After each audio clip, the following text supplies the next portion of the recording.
Okay, in this quick video, I'm going to explain how to look to see if your students are done with benchmarking. So first you're going to log in, then go to your grade level of your students. We'll say 4th grade. Make sure you're in this drop-down menu of benchmark comparison. And for these students, in your grade, you're going to look at this column right here that just says score. This is your composite score.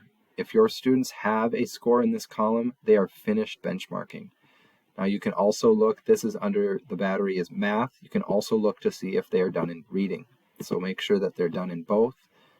Okay, so some haven't finished the reading yet in this example. So that means if they don't have a composite score, they need to finish that.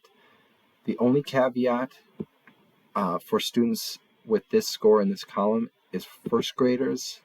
I'll go here, first graders that have an asterisk next to their name.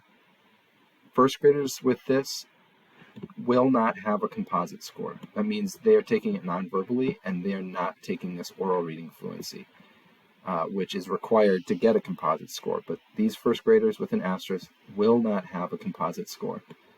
They should have some of these other subtests to get scores, but won't have a composite score. So find your grade, look to this column for the composite score, and toggle between math and reading to see if your students are finished.